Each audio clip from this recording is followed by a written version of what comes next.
Reported by ESPN's Shams Charania.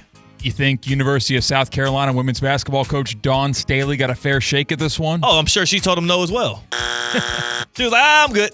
I like actually winning championships, not reaching the conference finals and then also having my head on the chopping block. She said, I'm good. She would take that job.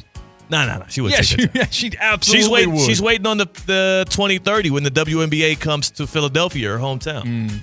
Now, I mean, she would be a fool not to take the blank check that I'm sure the Knicks would draft up for her for that job.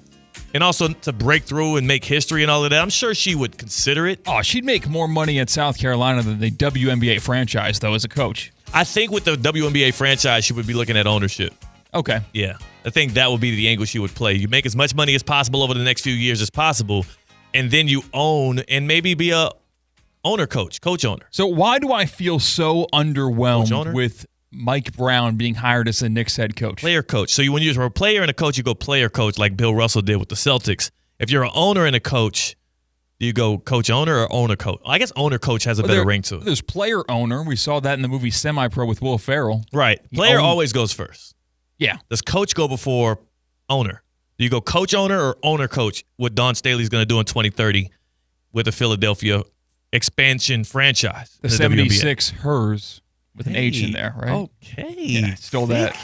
Not my joke. Not your joke? No. It's a good one, though.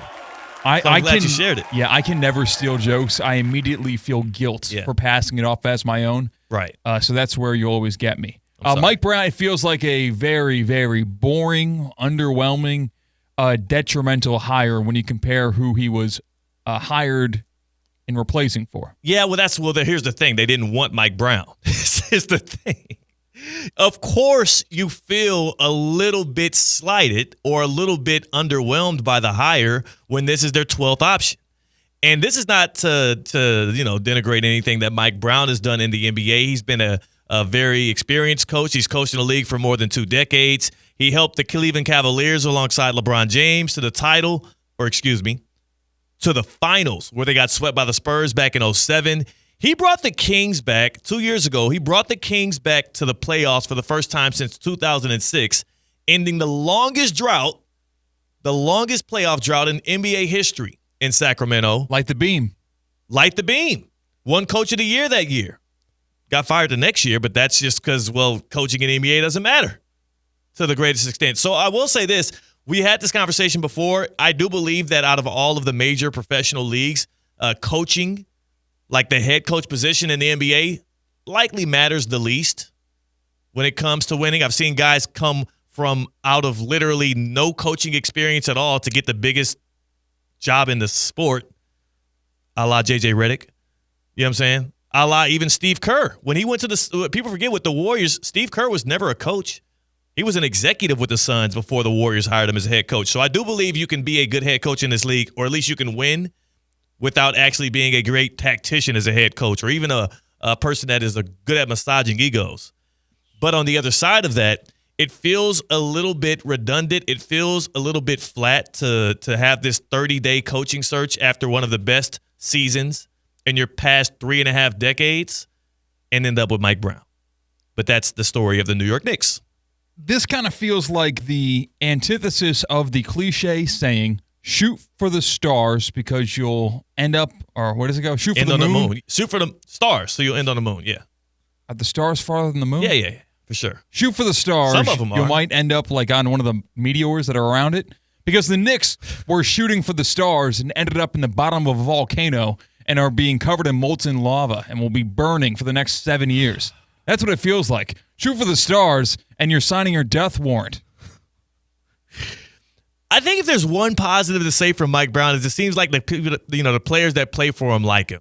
They enjoy playing for Mike Brown, and that's not the same as what you would say for Tibbs. He runs all of his players into the ground. So at the very least, at least the Knicks will lose with a smile on their face this year. You think Brunson's happy that he's playing for Mike Brown and not Tom Thibodeau next year? Well, what I do remember from when the Kings fired Mike Brown is De'Aaron Fox. That is when he decided he would like out of Sacramento. Part of it was due to them, parting ways with the coach that he had faith in. The other part of it was he's like, damn it, guys, like it's my 18th head coach in 6 seasons. Like this is an unstable franchise. I want out.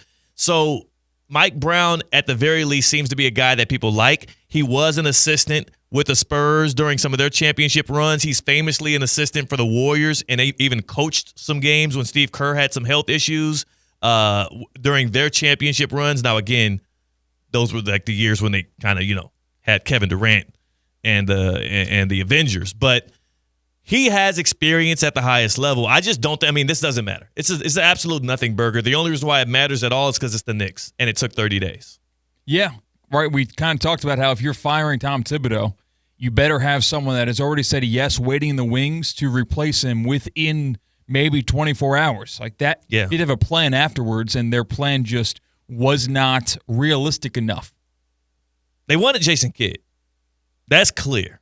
They wanted Jason Kidd, and they didn't get him. When they already knew Jason Kidd would be getting Cooper Flag. Yeah. This wasn't just, oh, man, we thought that Kidd's situation was so bad because of that Luka trade that it was in a life raft. We thought the New York Knicks would be a life raft for Jason Kidd, one franchise on the way up, one franchise, the Dallas Mavericks, who are in disarray because they traded away a generational player that you would just give life and limb for. Yeah. But then they won the lottery, and Jason Kidd has a brand new shiny toy to play with. Also, he didn't get permission to talk to him anyways. It wasn't even Kidd's. It wasn't even his option.